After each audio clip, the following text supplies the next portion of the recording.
Slay. Hvala. Dobar dan još jednom. Dobar dan. Za koga sam video, koga nisam. Dobro, stavite. Dobro, kako ti kažeš. Dobro. Dobar dan. Snima neku mamu.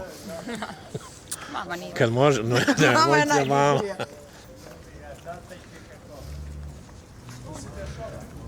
Šta se dešava?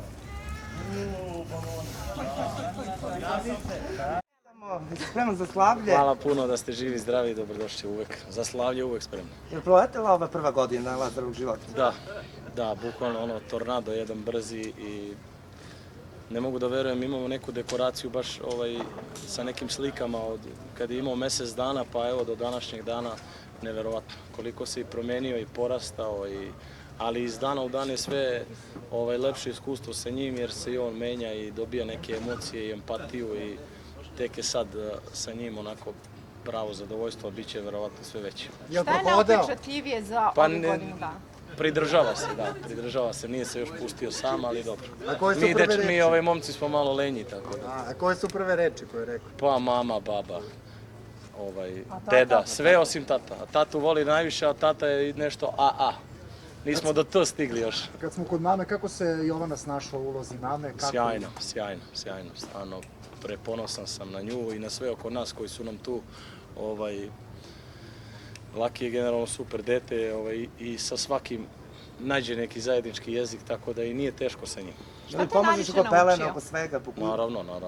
Iako si malo tradicionalan tip, rekao si bitna žena kuva da sprema, da si ti tu uvek gde se nađeš? Pa jesam. Pa kažem ti, već mi sad i zadovoljstvo. Dobro, to prvo neko iskustvo prvih par meseci dok sam se ja malo navikao i meni je prvo dete. Tako da trudim se da učestvujem u svemu koliko mogu. Šta te najviše naučio? Šta me? Najviše naučio. Ko? Sin.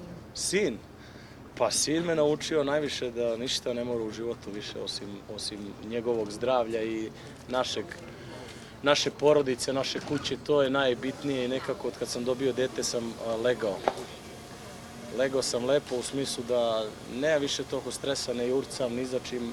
Naravno, održavam svoju karijeru i muzika mi je sve u životu i to je posao kojim sam izabrao da se bavim samo zato što ga volim. To je najveća ljubav na svetu. Eto, naučio me stvarno da postoje neke bitne stvari u životu, to su djeca i porodice, sve ostalo je manje važno. A šta ti je bilo najviše izazovno ovih prethodnih godinu dana? Pa ništa specijalno, iskreno, stvarno jedno sjajno iskustvo. Niti smo imali, hvala Bogu, zdravlje, nismo imali neke pehove što se zdravlja tiče. On je dete koje lepo spava, radoznalo, igra se, veseo je, tako da je svaki dan sa njim jedno čisto uživanje. Ne znam šta će biti, kažu ljudi, mala deca, male brige, a velika, velike, tako da ćemo vidjeti šta nas čeka u budućnosti, ali za sad je on jedno čisto uživanje i jedna čista ljubav, stvarno nas je sve oplemenio. Da li već maštate o drugoj bebi ili još rano? Pa da, Bože zdravlja, potrudit ćemo se da radimo na proširenju porodice i samo da bude sve kako treba, da budemo zdravi i polako uz Božju pomoć. Rekao si da je prvo... devojčica ne bude sledeća. Nek bude zdravo samo, ali to je mamina želja, tako da ja ću se potruditi da to ostvarim, ali sve je do Boga. Nek je zdravo. A da li bi volao da Lazar krene tvojim stopama da on bude pevač? Pa ne bih ga ja sputavao, sigurno da ću da ga podržim u onome što bude hteo da radi u životu, samo da bude neki pošten posao i to je to. Videli smo da je već prosto kuvar, da smo videli onu kapicu. Da, pa to je mama ga je obukla za slikanje. Da li će biti kuvar ne znam, ali da će da bude gurman i da će da krka, to sigurno, to se videlo od malena, ima i na koga. Tako da, eto, ali muzika ga jako interesuje, vidjet ćemo, za sad smo stigli do klavira, tu malo lupka nešto, ali polako. Jako si zaštitnički nastrojen kada je naravno tvoj naslednik u pitanju, hvala Bogu ne dozvoljavaš i da se snimi i da se objavljuju njegove slike. Pa nema potrebe, mislim malo je dete i opet kažem i moja supruga i moji roditelji i svi prijatelji oko mene koji nisu u javnom svetu nemaju potrebe da se eksponiraju i mislim šta znam, on ako bude jednog dana hteo da bude javna ličnost neka se slika, a sad hoću da mu sačuvam i detinjstvo i privatnost jer ja znam šta znači to. Kad nemaš svoju privatnost, a to je ta neka sloboda je možda i najbitnija u životu. Jel ti nedostaje sloboda? Pa ne, zato što ja ne znam, ja nekako nisam estrada, ja ok, taj neki profesionalni deo moram da ispoštujem, ali van kamere ja sam normalan čovek, mislim, ponašam se najnormalnije, krećem se najnormalnije i gledam da sebi ne uskraćujem slobodu.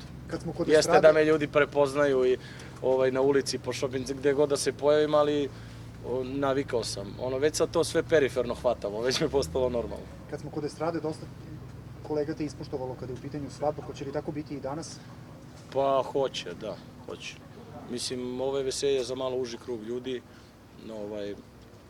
Svadba mi je bila jedno veliko veselje na kom sam hteo da uvažim onako sve ljude koje sam upoznao kroz ovih 15 godina. Imam i dosta familije i moje prijatelje iz detinjstva i ovo je sad onako neki malo bliži i uži krug ljudi. Koliko gostiju očekujete ako nije tajna? Pa, oko 250. Znači mali, uže. A šta će? Pa dobro, mislim, hvala Bogu na dobrim ljudima, ja se ponosim na to. Sad nekako ja to ne bih mogao da svedem na neki manji broj i eto, nadam se da nikog nisam zaboravio. Znamo da si blizak sa Markom Gačićem, hoće li on doći danas, jesi li možda čestitao što čeka i on prinovu? Pa ne znam, nismo se čuli, mislim, znate situaciju oko Gogi i njega, tako da ne znam. Verovatno će se oni dogovoriti između sebe da li će da dođe jedno ili drugo, svakako su oboje pozvani od srca i mislim to je njihova stvar, njihov život. Marko je moj drug 10 godina i ne mogu ja i nemam potrebe da ga izbrišem iz života, meni nije ništa loše uradio. Jesi li mu čestitao? Evo on je objavio... Nisam stigao, Lazaro je juče bio rođendan, ceo dan smo imali slavlja, a oni su juče nešto, video sam da su, evo čestitamo javno ovim putem. Mislim, koliko god da je krenuo svojim nekim drugim putem i neki novi život, sad opet deca su deca i to uvek čestitam. I reci mi, si li spremio veliku količinu sad novca za bakšiš, da častiš muziku? Pa naravno, zato što to su pre svega moji prijatelji, ljudi koji su došli večeras da nas ispoštuju, da nas uvesele i mi nekako imamo tu neku prijateljsku osnovu i kad neko dođe da me ispoštuje i kaže mi da ne treba ništa, ja onda gledam da to uzvratim na najbolji mogući način. To je to. Hvala puno. Uživaj. Hvala vam. Hvala. Samo skinemo bubičicu. Ljudi, hvala vam puno. Ništa, hvala tebi. Vidim ovaj dron. Čujem ovaj dron. Šta? Treba se staviti na stativ. Zato što, brate, ovi su svi stali digli telefone, ja nisam znao da je tamo. Stani na statu i to to. Pa stab, jebih, tako to bi stavili. Jebih. Oni će sad, mislim, tamo da rade izvora. Ništa, možeš malo dekoracija, ali to